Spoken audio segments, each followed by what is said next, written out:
우리 희년의 네 가지 큰 개념 이제 기억이 분명히 나실까요? 안식, 자유, 회복, 나눔. 이제 입에 좀 이렇게 자연스럽게 나올 수 있으면 좋겠습니다. 그것을 위해서 계속 기도하시다 보면 저절로 입에 이제 달려 나올 텐데요. 오늘은 그 가운데서 회복에 관련되어진 말씀을 좀 같이 생각을 해볼까 합니다. 회복이라고 하면 기본적으로는 관계의 회복이 있습니다. 하나님과의 관계 회복 또는 사람과 사람 사이에서의 관계 회복. 그런 회복이 있는가 하면 또 어떤 상황이나 환경의 회복이 있을 수도 있겠죠. 이런 여러 가지 이제 회복들이 있는데 오늘 제가 같이 생각을 해보려고 하는 것은 인간과 하나님과의 관계에 있어서의 회복에 초점을 맞추어서 좀 말씀을 드려보려고 합니다. 오늘 본문의 말씀이 이 호세아서는요, 특징이 이스라엘 백성들이 범죄하여서 하나님의 징계를 받았으나 하나님은 그럼에도 불구하고 사랑하셔서 그들을 다시 고치신다라고 하는 게 전체적인 주제거든요. 이 호세아 선지자는요, 이스라엘 백성들이 범죄함으로 하나님의 징계를 받아 이웃 국가인 아수르에 의해서 멸망된 것이 BC 722년인데 그로부터 한 30여 년 전 그 상간에서 북이스라엘의 선지자로 활동을 하였습니다. 멸망하기 30여 년 전쯤이니까 거의 이제 이스라엘 백성들이 패망을 하기 위하여 하나님으로부터 가장 멀어진 시기다라고 보시면 되겠습니다. 그와 같은 시기에 하나님이 호세아 선지자를 들어서 예언의 말씀들을 주시는데 이런 것입니다. 너희들이 나에 대하여 범죄를 하게 될 것이고 그 범죄에 대하여 나는 반드시 징계를 할 것이다. 심판을 내릴 것이다. 그러면 너희와 나는 더 이상 어떤 관계도 갖지 않는 관계의 단절을 가져오게 될 것이다 라고 하는 것을 예언의 말씀으로 주십니다. 그런데 그것으로 끝나지 아니하고 한 가지를 더 붙여주시는데 그게 바로 회복의 예언의 말씀입니다. 그럼에도 불구하고 나는 너희를 다시 회복시켜 주겠다라고 하는 예언의 말씀을 호세아의 입을 빌어서 그들에게 전달을 하시는 겁니다. 오늘 우리가 읽은 이 6장 말씀을 보면 회복시키시는 하나님에 대하여 잘 드러나고 있습니다. 그런데 그 회복을 어떻게 시키시느냐라고 할 때 이 회복의 주체가 하나님이시다라고 하는 것을 또 하나님이 얼마나 적극적으로 능동적으로 열정적으로 회복시키시느냐라고 하는 것을 알려주기 위해서 어떤 단계들을 거쳐가면서 우리에게 말씀하시고 있는 것을 보게 됩니다. 오늘 제가 한 4단계로 이렇게 회복시켜 주시는 하나님의 그 모습들을 단계별로 말씀을 드리려고 하는데요. 그 첫 번째 단계가 기다리심입니다. 하나님이 어떻게 우리를 회복시키시느냐라고 할 때 그 첫 출발이 기다려주시는 것으로부터 시작한다라고 하는 것입니다. 우리가 읽지는 않았는데요. 6장 1절 바로 위에 보면 5장 마지막 절이 나옵니다. 5장 15절인데요. 거기에 보면 이렇게 나와 있습니다. 같이 한번 읽어보죠. 시작. 그들이 그 죄를 뉘우치고 내 얼굴을 구하기까지 내가 내 곳으로 돌아가리라. 그들이 고난받을 때에 나를 간절히 구하리라. 그들이 그 죄를 뉘우치고 내 얼굴을 구하기까지 내가 내 곳으로 돌아가리라. 이 말씀의 의미가 뭐냐면 쉽게 말하면 이거예요. 내가 내 처소로 돌아가서 그들이 돌아올 때까지 기다리겠다라고 하는 의미를 갖는 것입니다. 성경에 보면 당신의 백성들, 멀리 나간 당신의 백성들이 다시 돌아오기를 간절히 기다리시는 하나님의 그 애끓는 심정들을 표현해 놓은 많은 구절도 있어요. 그 가운데 제가 한 두 구절 정도를 소개를 해드리고 같이 한번 읽어보도록 하겠습니다. 신명기 4장 30절에서 31절인데 우리 자막을 보시면 되겠습니다. 자막을 통해서 같이 한번 읽어보겠습니다. 시작. 이 모든 일이 내게 임하여 환난을 당하다가 끝날에 내가 내 하나님 여호와께로 돌아와서 그의 말씀을 청종하리니 내 하나님 여호와는 자비하신 하나님이심이라. 그가 너를 버리지 아니하시며 너를 멸하지 아니하시며 내 조상들에게 맹세하신 언약을 잊지 아니하시리라. 내 조상들에게 맹세하신 언약을 잊지 않고 끝까지 기다리겠다 이 말이에요. 마치 멸하신 것 같고 마치 버리신 것 같지만 사실은 이미 그 조상들에게 약속하신 내가 너에게 복이 되고 복이 될 것이다. 너희는 창대하고 번성할 것이다. 라고 약속하신 그 언약의 약속, 그 말씀을 잊지 않으시겠다. 즉 그들이 돌아올 때까지 계속 기다리시겠다 말씀하는 거죠. 한 구절 더 보죠. 이사야서 49장인데요. 14절에서 16절 자막을 보면서 같이 읽어봅니다. 오직 시온이 이르기를 여호와께서 나를 버리시며 주께서 나를 잊으셨다 하였거니와 여인이 어찌 그 젖먹는 자식을 잊겠으며 자기 태에서 난 아들을 긍휼히 여기지 않겠느냐. 그들은 혹시 잊을지라도 나는 너를 잊지 아니할 것이라. 내가 너를 내 손바닥에 새겼고 너의 성벽이 항상 내 앞에 있나니. 젖먹이는 여인을 비유로 들어서 어찌 젖먹이는 여인이 그 아기를 잊을 수가 있겠느냐. 내 배에서 태어난 아기를 어찌 긍휼히 여기지 않겠느냐. 설령 그들은 어떤 이유로 인하여 혹시 잊을지라도 나 여호와는 결코 너희를 잊지 않겠다. 하나님의 심판 가운데 거하면서 이제 하나님이 우리를 잊으셨구나. 하나님은 이제 멀리 떠나셨어. 자기들이 죄를 지어서 하나님으로부터 떨어진 것을 알지 못하고 하나님이 멀리 가신 것처럼 착각을 하며 살고 있는, 그래서 낙심 가운데 좌절 가운데 살고 있는 그들을 향하여 말씀하시는 거예요. 아니다.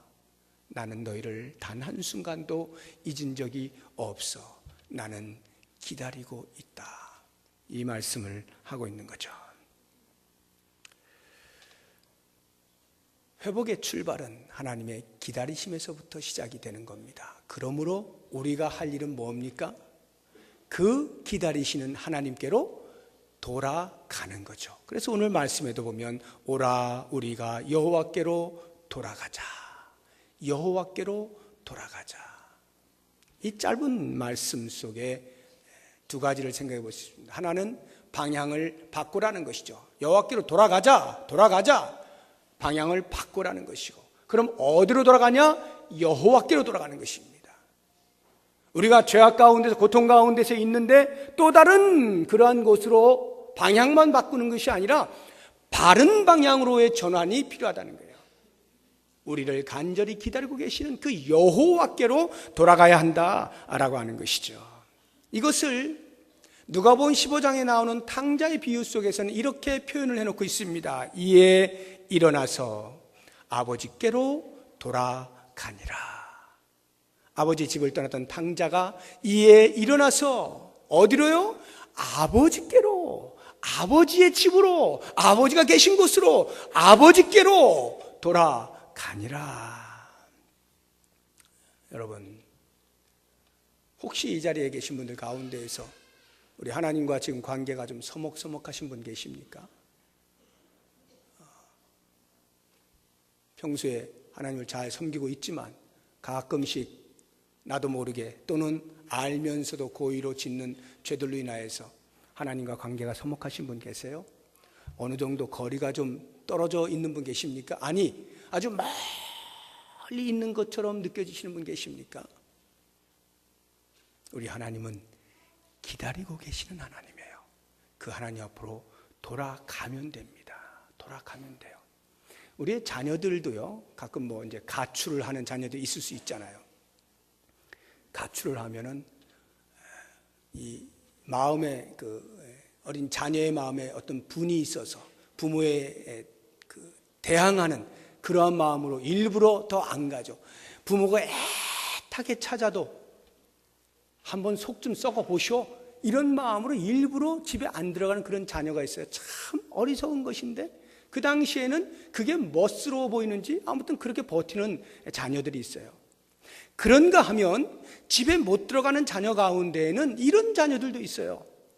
들어가 봐야 부모님한테 혼날 것 같고 반겨주시지도 않을 것 같고 환대받을 수도 없을 것 같아요. 내가 너무나 잘못한 게 커가지고 가봐야 찬밥 신세일 것 같아. 마음에 두려움이 있어서 차마 발걸음을 집으로 향하지 못하는 자녀들도 있습니다. 그런데 어떻습니까, 여러분? 이미 부모된 자로서 우리가 살아보면 알잖아요. 자녀가 아무리 잘못했어도 돌아오는 자녀를 다시 발로 차서 내보내는 부모는 글쎄요, 거의 없죠.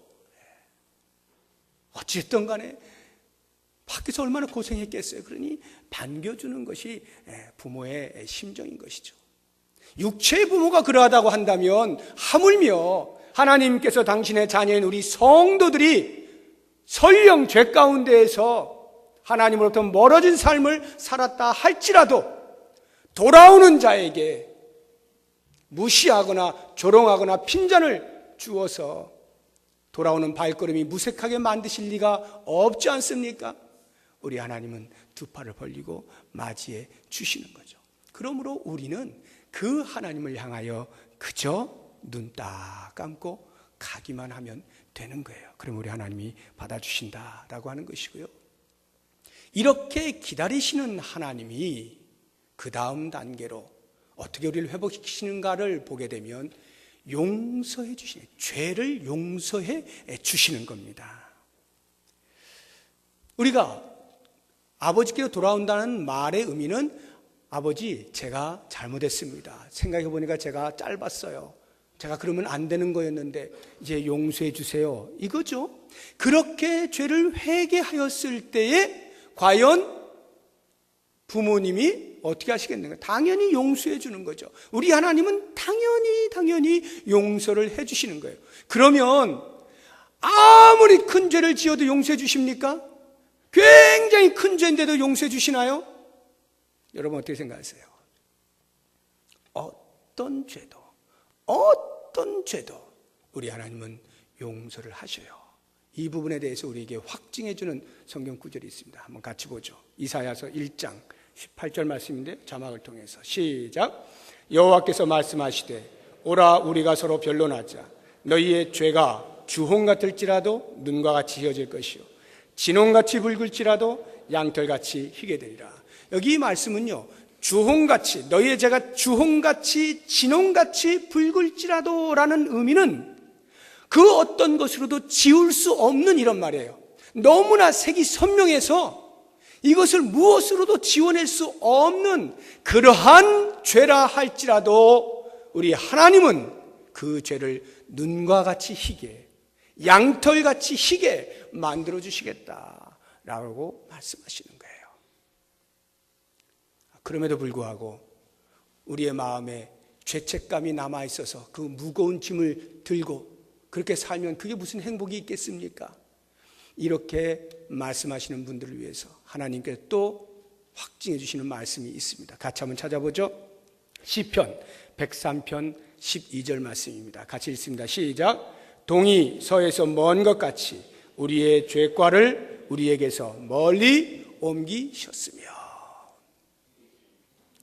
우리에게 죄짐을, 그 죄에 대한 책임을, 죄책감을 지고 다니라고 말씀하시지 않는 겁니다. 그 모든 죄과에 대하여서 하나님이 동이 서에서 먼 것처럼 옮겨버리시겠다. 더 이상 우리로 하여금 그런 죄짐을 지고 다닐 필요가 없게 완전히 도말해 주시겠다라고 약속하시는 겁니다. 하나님, 그럴지라도 하나님께서는 전지전능하신 분인데 머릿속에 기억하시고 언제 어느 때 갑자기 또 너희 놈 그때 그런 죄 지었지 이렇게 말씀하시면 제가 빠져나갈 구멍도 없지 않습니까? 혹시라도 그런 염려하는 성도들을 향해서 하나님이 마지막으로 말씀해 주시는 것이 있습니다. 같이 보죠. 이사야서 43장 25절 말씀입니다. 시작. 나 곧 나는 나를 위하여 내 허물을 도말하는 자니 내 죄를 하나님께서 말씀하시는 거예요. 너희들이 지은 죄를 기억하지 않겠다. 생각하지 않겠다. 너 언제 뭐 했지? 우리들은 보통 뭐 하면은 옛날 거 꺼집어내서 이야기하지 않습니까? 너 그때 그랬지, 그때 그랬지. 그러면서 그것을 계속 목을 죄지 않습니까? 하나님께서는 기억하지 않으시겠대요. 동이 서에서 먼 것 같이 도말을 해버리실 뿐만 아니라 그 자체를 기억을 하지 않으시는 거예요. 그러니 우리가 이 놀라운 죄의 용서를 받는다는 것이 얼마나 행복한가. 그러면 여러분, 어떤 분은 이렇게 말씀하실 거예요. 아니, 죄의 용서함 받는 게 뭐가 그렇게 중요한가? 그 정도로 중요한가? 나는 잘 모르겠는데 하시는 분들 가만히 들어보세요. 우리 인간이 왜 하나님으로부터 멀어졌나요? 죄 때문이죠. 죄를 지어서 더 이상 하나님의 거룩에 도달할 수 없기 때문에 하나님의 동산 에덴에서부터 쫓겨난 거 아닙니까? 멀리 떨어져 나가게 된 거죠. 이러한 죄, 이런 죄에 대해서 성경은 뭐라고 고발을 하고 있느냐 하면, 그는 허물과 죄로 죽었던 너희를 살리셨도다. 에베소서 2장 1절 말씀이거든요. 허물과 죄는 우리를 죽인 거예요. 그래서 그리스도를 만나기 이전에 모든 사람들은 다 죽은 자로 사는 겁니다. 내가 지금 이렇게 버젓이 살아있는데 뭐가 죽어? 하나님을 알지 못하는 것, 하나님과 관계하지 못하는 것, 그것이 이미 죽은 자로 사는 거예요. 우리 영혼이 죽은 자로 사는 거예요. 그런데 죄를 용서하신다는 것은 바로 그 죽었던 자를 살리시는 것이 되기 때문에 죄의 용서라는 것이 이렇게 중요한 거예요. 오늘 본문의 말씀 보세요. 호세아서 6장 2절을 보면 이렇게 표현하지 않습니까? 여호와께서 이틀 후에 우리를 살리시며 셋째 날에 우리를 일으키시리니 우리가 그의 앞에서 살리라. 죄의 용서란 우리를 살리시는 것을 말하는 거예요. 죽었던 우리를 다시 살려주시는 행위가 죄 사함의 은총입니다. 얼마나 중요한지 몰라요. 하나님이 우리를 회복시키신다라고 할 때 이 죄 용서가 없으면 어떠한 모습으로도 회복은 불가능한 거예요. 그런데 우리 하나님께서는 나와 자신의 죄를 고백하는 자에게 죄를 더 이상 묻지 않으시고 용서해 주시겠다 약속하는 겁니다. 바로 이 일을 위하여 예수님께서 십자가에서 죽으신 것 아니에요? 우리의 아담으로부터 내려오는 그 죄, 스스로 씻어낼 수 없는 이 죄인으로 태어난 이것에 대한 모든 굴레를 벗겨주신 것이 그리스도의 십자가의 사건이잖아요. 주님이 죽으심으로 단 한 번의 사건을 통하여 우리 모든 인생에게 씌워져 있던 그 죽음의 굴레를 벗겨주셔서 속량하셔서 더 이상 죄에 사로잡혀 살지 않게 만들어 주시지 않았습니까? 놀라운 은혜예요. 우리는 바로 그 그리스도 안에서 하나님께로 언제나 자유롭게 드나들 수 있게 된 거예요. 자, 그러면 그렇게 살게 되어진 우리들이 그러면 지금 짓고 있는 모든 죄들에 대해서는 어떻게 이해할 것인가? 십자가에서의 죄의 속량이 우리의 과거와 현재와 미래의 모든 죄를 다 도말하신 것이라고 말씀을 하고 있는데, 그러면 내가 지금 죄를 지어도 아무 상관이 없구나, 이렇게 가르치는 이단들이 있어요. 예수 믿으면 더 이상 우리는 죄에 관여하지 않게 된다. 우리는 언제나 뭘 해도 상관없어, 이미 예수님이 다 하셨기 때문에 라고 가르치는 이단들이 아주 팽배해 있습니다. 대표적인 게 구원파예요. 이러한 데 현혹되면 안 됩니다. 그러면 우리의 삶을 보세요. 우리의 삶을 보면 예수님께서 모든 죄짐을 다 벗겨주셨음에도 불구하고 우리의 일상의 삶 가운데서 때때로 실수하여 또는 고의적으로 죄를 짓는 경우가 있죠. 과연 이런 죄들을 그럼 어떻게 되느냐? 이것도 역시 우리가 회개를 해야 되는 거예요. 회개를 하면 하나님이 그 부분에 대해서 용서를 하시는 거예요. 한번 우리 같이 보죠. 요한일서 1장 9절입니다. 요한일서 1장 9절 시작. 만일 우리가 우리 죄를 자백하면 그는 미쁘시고 의로우사 우리 죄를 사하시며 우리를 모든 불의에서 깨끗하게 하실 것이요. 자, 여기를 보시면 만일 우리가 우리 죄를 할 때 우리가 누구냐 하는 거예요. 요한 1서니까 사도 요한이 당시의 신앙 공동체에 쓴 편지라는 것을 아시겠죠? 사도 요한이 신앙 공동체에 쓰면서 만일 우리가 우리 죄를 이라고 말을 할 때 우리는 사도 요한 자신을 포함한 신앙 공동체, 성도들을 향하여 말하고 있는 거예요. 불신자를 놓고 말하고 있는 것이 아닙니다.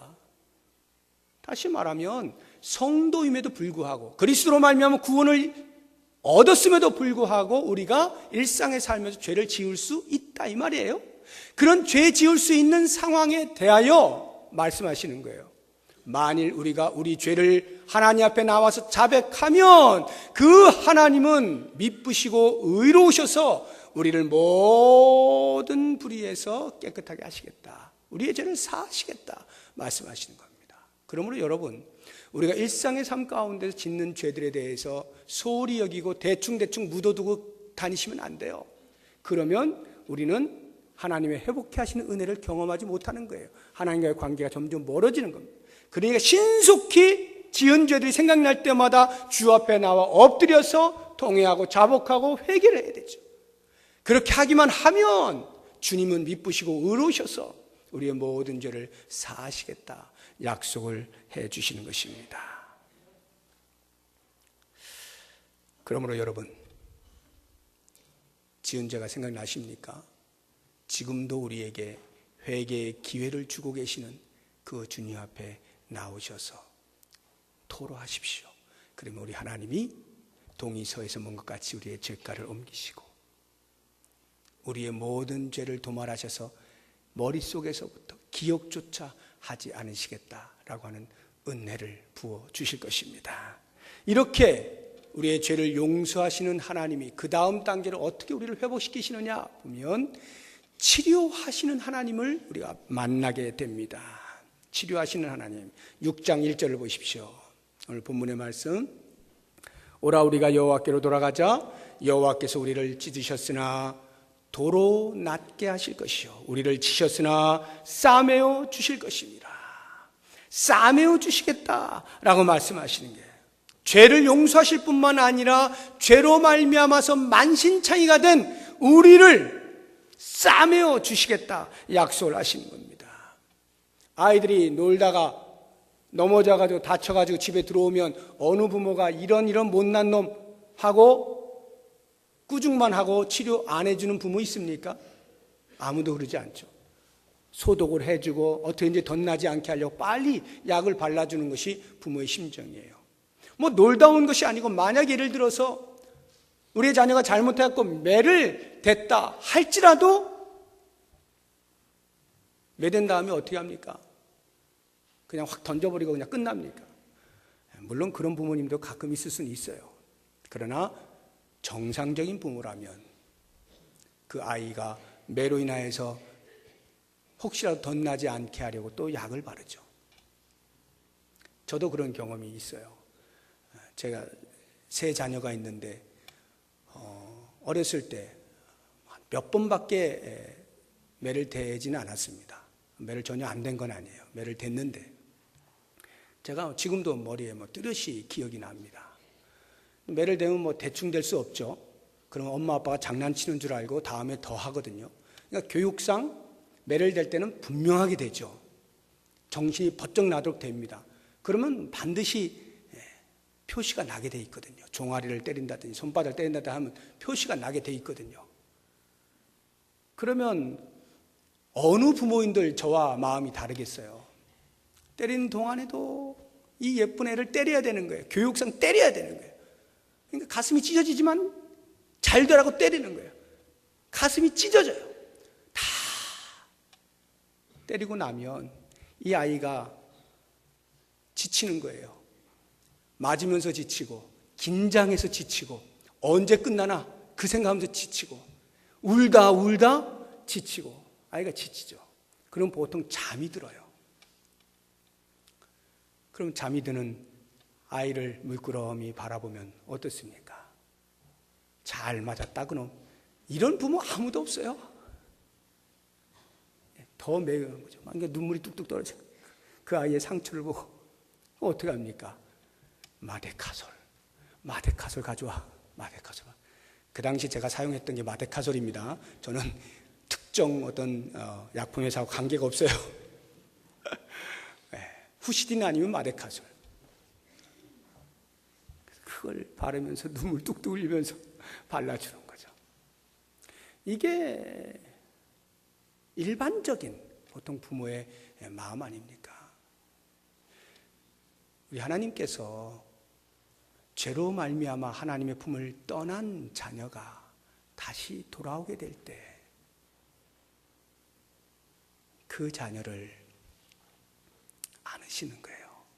안으시고 내가 너를 다 용서한다 말씀하실 뿐만 아니라 그가 가지고 있는 모든 마음의 상처들을 다 싸매어 주시는 거죠. 싸매어 주시는 거예요.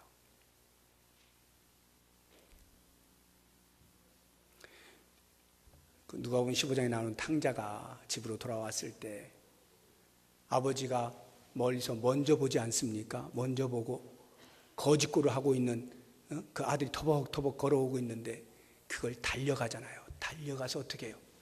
껴안아서 목을 안고 입을 맞추었다 이렇게 표현하고 있거든요. 달려가서 목을 안고 입을 맞췄다는 게 뭐예요? 내가 너 다 용서한다? 그것뿐만 아니라 집 떠난 아이가 받았을 그 모든 수모, 집 떠난 아이가 받았을 그 모든 고통과 아픔, 감정의 상처들, 이 모든 걸 내가 다 안아주마. 내가 싸매줄게. 내가 싸매준다. 이거 아니겠어요? 우리 하나님은 하나님께로 돌아오는 자를 결코 외면하지 않으셔요. 일정 시간 시험 기간을 두지도 않습니다. 껴안고 싸매주시는 거예요. 내가 너를 고쳐줄 것이다. 이것이 우리 하나님이셔요. 사랑하는 성도 여러분, 죄 때문에 하나님을 멀리 떠난 분 계십니까? 아니면 일상사 삶에 너무 바빠가지고 하나님을 등한시하면서 세파에 시달리고 있는 분 계십니까? 어디 가서도 내 이 상한 감정을 토로할 데가 없고 이해해 줄 사람이 없어서 끙끙거리는 분 계십니까? 주님 앞으로 나오세요. 주님 앞으로 나오시면 주님이 그 크신 팔로 우리를 안으시고 우리의 상한 감정, 우리의 상한 영혼을 싸매시는 거예요. 위로하시고 새롭게 하시는 거예요. 고쳐주시는 하나님을 경험할 수 있기를 주의 이름으로 축복합니다. 이제 마지막으로 회복시켜주시는 하나님의 마지막 단계를 보시죠. 그렇게 잘 싸매주었습니다. 그것으로 끝내지 아니하고 좋은 것을 주시기 시작합니다.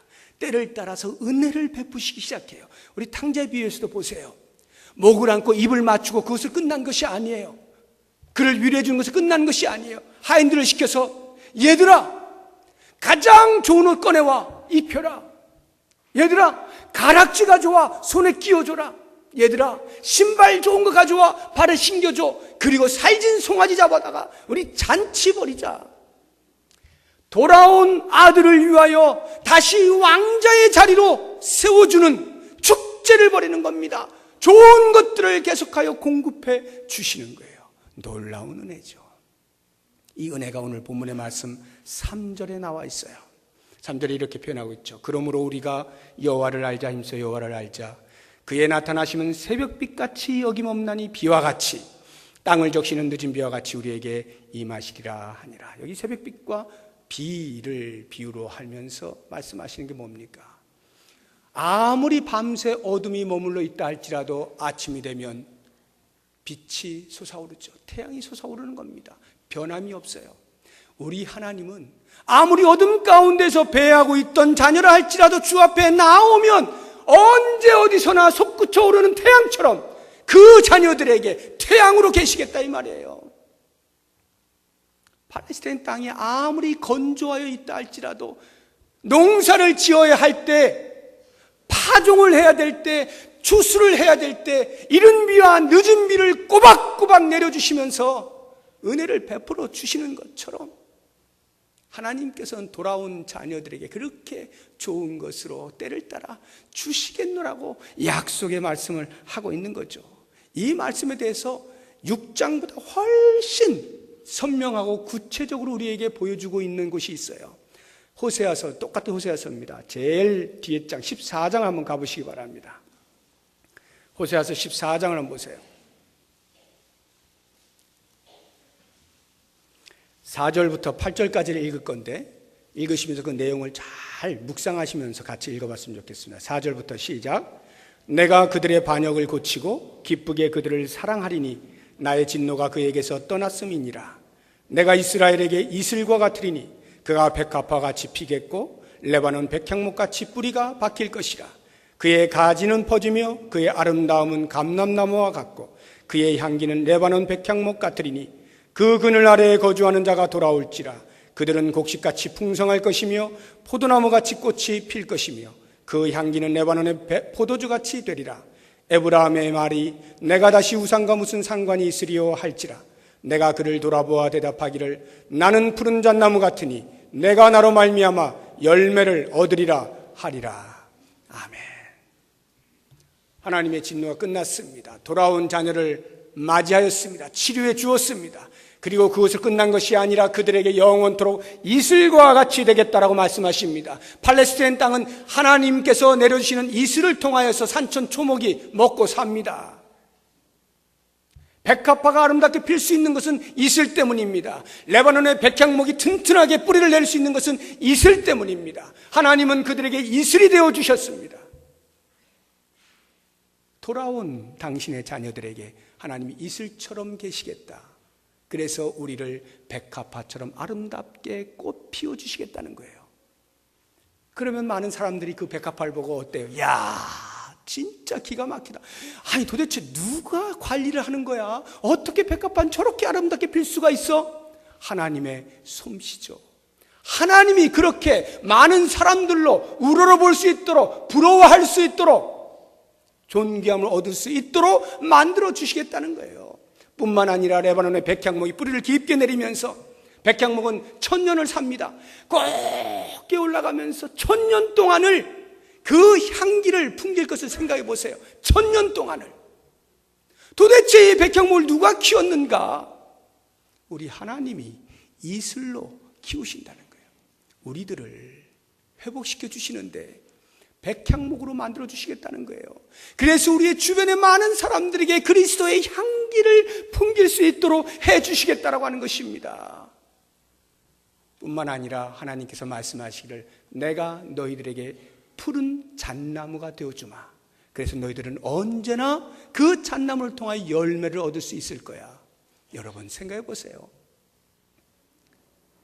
돌아온 자녀에게 아버지가 하시는 말씀이에요. 내가 너의 푸른 잣나무가 되어줄게. 이제부터 너는 여기에서 얼마든지 원하는 대로 열매를 따먹으면서 살아라. 우리의 풍요를 이야기해주고 있는 거 아닙니까? 하나님이 우리를 회복시키시는데요, 여기까지 회복시켜 주시겠다는 거예요. 도대체 이런 하나님은 어떤 하나님이신가? 도대체 이 땅에 어떤 사람이 만든 신이 이런 사랑을 보여줄 수 있느냐? 여호와 하나님 외에 과연 누가 죄 있는 우리 인생에 대하여 이러한 놀라운 은혜를 베푸시는가? 이 은혜를 가리켜서 히브리어로 헤세드라고 합니다. 헤세드. 오늘 우리 본문의 말씀 호세아 6장을 다시 한번 보시게 되면 한글로는 어떻게 번역해 놓았냐면 인애라고 번역을 해 놓았어요. 6절을 보세요. 나는 인애를 원하고 할 때 이 인애가 헤세드입니다. 하나님의 이와 같은 회복시켜 주시는 이 성품, 이것을 가리켜서 헤세드라고 하는데, 인애, 우리가 찬송에도 불렀잖아요. 인애하신 구세주여, 인애하신 구세주, 인애하신 구세주, 헤세드이신 여호와 하나님, 이런 놀라운 은혜를 베푸시는 하나님, 이거거든요. 자, 그럼 이제 여러분, 오늘 혹시 여러분 가운데 지치고 찢기고 상해서 어디도 갈 수 없는 상황 가운데 상한 심정을 가지고 나오신 분들 계시면 이 예배를 통해서 우리 헷세드의 하나님을 만날 수 있기를 원합니다. 그래서 그 하나님을 날마다 맛보아 알 수 있기를 바라고요. 힘써 여호와를 알기를 원합니다. 헷세드의 여호와 하나님을 알기를 원합니다. 그래서 그 하나님의 품에 언제든지 나아가서 그 은혜를 경험할 수 있기를 원하고, 만약 이 자리에 계신 분들 가운데에서 나는 이미 그 은혜를 누리고 있습니다, 나는 회복된 상태로 살아가고 있습니다 라고 생각하시는 분이 계신다면 그분들에게 주어지는 하나님의 요청이 있습니다. 그게 방금 읽은 6절의 말씀에 다시 한번 보죠. 6절 다 같이 읽어봅니다. 나는 인애를 원하고 제사를 원하지 아니하며 번제보다 하나님을 아는 것을 원하노라. 이스라엘 백성들이 하나님의 인애를 경험하였음에도 불구하고 사람 사이에서 그 인애를 실현해내지 못하는 범죄를 보면서 안타깝게 말씀하시는 거예요. 그 뒤에 보면은 그들이 저지르는 죄들이 전부 인애와 관련이 되어 있어요. 인애를 보여주지 못하고 있는 이스라엘 백성들. 사랑하는 여러분, 정말로 하나님의 회복케 하시는 은혜를 경험하고 있습니까? 날마다 그 하나님의 회복케 하시는 헷세드 가운데 거하고 계십니까? 그렇다고 한다면 이제 우리에게 주어진 것은 그 인애를 다른 사람들에게, 내 옆에 있는 형제들에게, 내 자매들에게 보여줄 수 있어야 됩니다. 하나님은 바로 그 인애를 원하신다는 것을 꼭 기억하시면서 신년을 맞이하는 우리 교회가 하나님과 깊은 회복의 은혜를 경험할 수 있기를 원하고, 그 하나님과의 관계의 회복이 사람과 사람 사이에서의 관계의 회복으로 일어나서 참으로 건강하고 행복하고 하나님의 뜻을 마음껏 펼쳐내는 아름다운 신앙 공동체 될 수 있기를 주의 이름으로 축복합니다. 기도하겠습니다. 하나님 아버지, 말씀을 통하여 헷세드의 하나님을 만나게 하시니 감사합니다. 어떠한 죄악 가운데서도, 어떠한 시름 가운데서도 하나님 앞에 나오는 자를 외면하지 아니하시고 그 크신 품으로 안아주셔서 모든 상한 마음과 영혼을 치료하여 주시며 하나님께서 때를 따라 은혜의 풍성함을 맛볼 수 있게 하시니 감사합니다. 원하옵나니 이 은혜 가운데 있는 우리가 우리의 이웃과 더불어 인애를 드러낼 수 있는 복을 허락하여 주옵소서. 하나님의 인애하심처럼 우리도 인애로 살아갈 수 있는 복을 허락하여 주시옵소서. 예수님의 이름으로 기도드립니다. 아멘. 우리 다 같이 자리에서 일어나셔서 좌우 앞뒤 보시면서 큰 소리로 인사